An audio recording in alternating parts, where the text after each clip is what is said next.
Yeah, I can definitely see why Brendan Fraser got 6 minutes of standing ovation for this movie now. The Whale is a brand new 2022 drama film directed by Darren Aronofsky, starring Brendan Fraser, Sadie Sink, and Hong Chow. And I was very excited to see this movie. First of all, I'm a huge Brendan Fraser fan. He's one of my favorite childhood actors. And when I found out that he was finally making a comeback after years of not really being here for different reasons, understandable reasons at that, I was excited. Whatever they were going to put him in, I was going to see. And the trailers for this movie absolutely sold me. And when I found out that Brendan Fraser had gotten a 6 minute standing ovation for his performance in this movie, yeah, I was even more excited. So I finally found a theater near me that was showing it.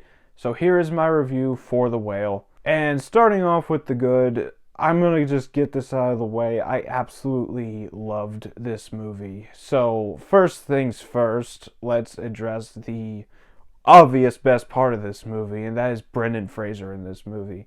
He is absolutely amazing. He's giving a heartbreaking performance. It's very profound. And a lot of people have said that he is front runner for the Best Actor Oscar. And I can see why. He is amazing here. I really love his performance. I cannot praise it enough. Just go see this movie for Brendan Fraser alone. But aside from him, you have Sadie Sink, who plays his daughter, and she does a really good job as well. Admittedly, I've only ever seen her in Stranger Things, but she's really good in Stranger Things, and I really liked her here as well. I feel like even she should probably be up for some sort of Oscar nomination because she was great in this movie. Probably not as great as Brendan Fraser was, mind you, but she was still absolutely amazing. I loved the conversations between her and Brendan Fraser. And then you have Hong Chow, who plays Brendan Fraser's caregiver, and she does an amazing job as well. I really love the chemistry between the two. They actually feel like friends, and she actually feels like she's trying to help him while also struggling with the burden of being his personal caregiver and also trying to do her own thing as well. I thought she did amazing, and again, she should be up for some sort of Oscar consideration. Now, aside from all the acting, the story here is very simple. Brendan Fraser plays a morbidly obese man living in his house trying to reconnect with his daughter.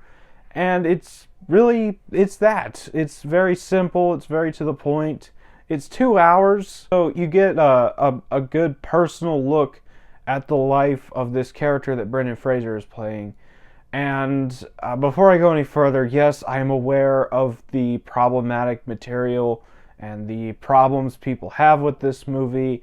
It is 100% justified, and I agree, but I still just found this movie so moving that I can somewhat look over it while also acknowledging the problematic content within this movie, particularly the portrayal of obesity and the demonization of LGBT people.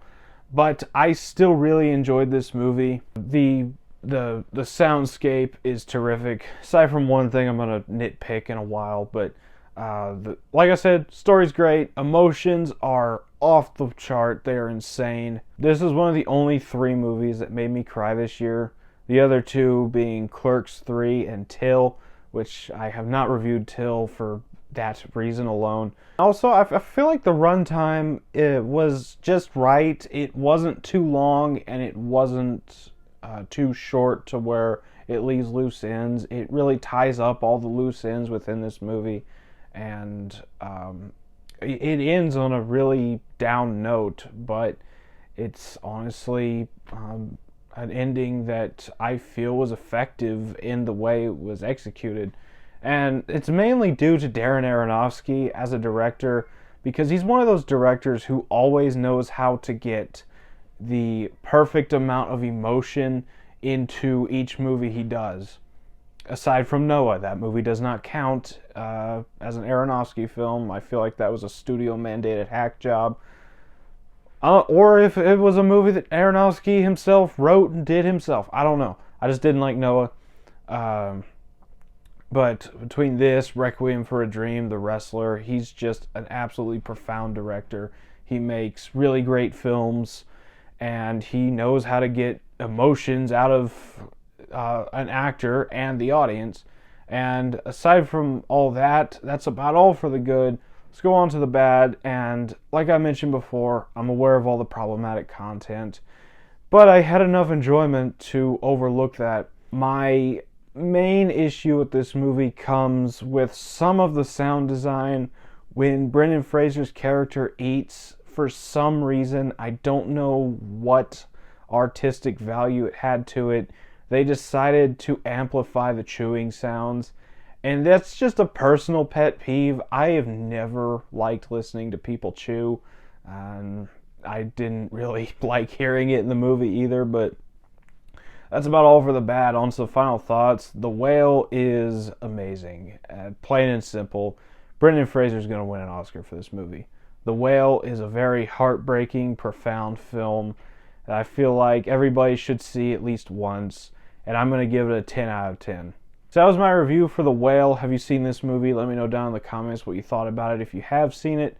And as always, if you enjoyed this video, don't forget to like, comment, subscribe, and I will see you all next time.